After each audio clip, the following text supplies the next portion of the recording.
देश में प्रायः अभी एक बहुत भारी विवाद चल रहा है, जिस पर संतों ने वस्त्रों के ऊपर या नारी जातियों के ऊपर, कुछ लड़कियों के ऊपर, कुछ कन्याओं के ऊपर, कुछ पुरुष वर्ग के ऊपर बहुत सारे शब्दों का प्रयोग किया, जिसको लेकर कुछ लोगों को, तथाकथित लोगों को मन में काफ़ी ठेस पहुंचा है। जैसे लगता है उनको कोई तीर मार दिया है। और कुछ लोग बड़ी असाध्य परेशानी से चल रहे हैं। कुछ लोगों को लगता है कि संत महात्माओं को इन विषयों पर बोलना नहीं चाहिए, और कुछ लोग संत महात्माओं के ऊपर ही अपना ताना कस रहे हैं। ठीक है, कुछ लोग, कुछ लड़कियां भी, कुछ कन्याएं भी, कुछ उस तरह की जिनको संस्कार उस तरह का मिला हुआ है, वो लिविंग में रहना अपने आप को बहुत बेहतर समझ रहे हैं। और कुछ हमारे देश की प्रबुद्ध माताएं हैं, कन्याएं हैं, बच्चियां हैं, लड़के लड़कियां भी हैं जो लिविंग का विरोध कर रहे हैं।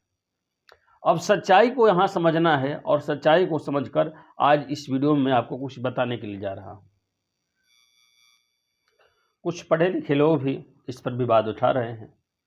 कुछ लोग यही समझ रहा है कि लिविंग में रहना ही बहुत अच्छा है, वो हमारी स्वतंत्रता है। कुछ माताएं को लग रहा है कि संत महात्मा ये बात बोलकर और सनातन धर्म का मजाक बना रहे हैं, जबकि हमारे देश में समझने वाली बात है, हमारे देश में प्रायः माताएं के लिए, पुरुष वर्ग के लिए, या नारी समाज के लिए, या पुरुष समाज के लिए, सबके लिए अलग अलग व्यवहार, अलग अलग कार्य, अलग अलग सिस्टम बनाए गए। ठीक है, आज आपको 50% आरक्षण मिला हुआ है। आप पुरुष से अपेक्षाएं माताएं कुछ अधिक कार्य कर रही हैं। आप कॉलेज भी जा रहे हैं, आप अंतरिक्ष में भी जा रहे हैं, आप सेना में भी जा रहे हैं, आप शिक्षा जगत में भी नाम काफ़ी कर रहे हैं। बहुत अच्छी बात है, परंतु ये सब होने के साथ साथ भी आपके साथ में एक शब्द लगा जिसका नाम है देवी, भगवती, जगदम्बा। हमारे यहाँ घर को लक्ष्मी नहीं कहा गया, हमारे यहाँ स्त्री को लक्ष्मी कहा गया है, नारी को लक्ष्मी कहा गया है। हमारे यहाँ कन्याओं को भगवती कहा जाता है। वो भगवती जिनके चरणों पर संसार के सभी प्राणी गिरते हैं, वो भगवती जिनकी नवरात्रि के दिनों में हम लोग पूजा करते हैं, वो भगवती जिनके चरणों में माथे रख कर हम एक अच्छे विचार, एक अच्छे संस्कार की कल्पना करते हैं। अगर हमारे देश की नारी जाति हैं, हमारे देश की वो माताएं हैं, अपने आचार विचार, व्यवहार, अपने कार्यों को छोड़ दे, तो फिर ये भारत कैसा रहेगा। इस भारत में जहां हम नारियों के प्रति इतनी सम्मान की बात करते हैं, जहां माता जानकी सती अनुसुईया के सम्मुख बैठकर और नारी धर्म की शिक्षा लेती है, माता अहिल्या अपने पति के चरणों को सेवा करके और पति के श्राप से श्रापित होकर हजारों वर्षों तक प्रभु के लिए प्रतीक्षा करती हैं। हमारे देश में जहां माताएं अपने पति के प्राण चले जाने पर भी पति को प्राण लेने के लिए यमराज के दरबार में वापस चली जाती हैं, जहां इस दुनिया में कहीं भी चर्चा होता है तो भारत के संस्कारों की चर्चा होता है, भारत की संस्कृति की चर्चा होता है और भारत की माताएं की चर्चा होती है, वहाँ आजकल कुछ चंद पढ़े लिखे लोग अपने आप को जो ओवर स्मार्ट समझ रहे हैं, वो लोग लिविंग को बढ़ावा दे रहे हैं।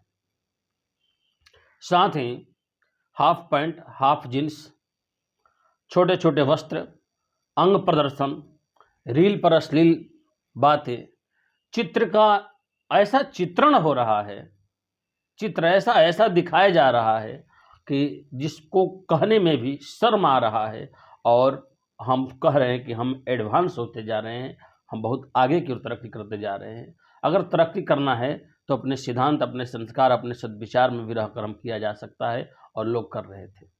हाँ, जिसकी कल्पना भी हमारे पूर्वजों ने नहीं किया था, वैसे दृश्य और वैसे रूप स्वरूप और आज वैसे वस्त्रों की बातें आंखों के सामने दिखाई दे रही है। आप अपने माता बहन बेटियों को देखकर और कुछ ना कहें, ये भी बहुत सही नहीं कहा जा सकता है। अगर आपको लगता है कि ये गलत है तो गलत को गलत कहना चाहिए, अगर आपको लगता है कि ये सही है तो सही को भी सही कहना चाहिए। अगर आज भी लोग नहीं जगे, आज भी अगर हमारे सनातन को नहीं बचाया गया, नारी समाज को नहीं समझाया गया, तो आने वाला समय और भी दुखदायी हो सकता है। देखिए, सोचिए और विचार करिए हमने क्या कहा है और आप किस तरह से इस विषय को सोच रहे हैं। बहुत बहुत धन्यवाद। जय श्रीमन नारायण।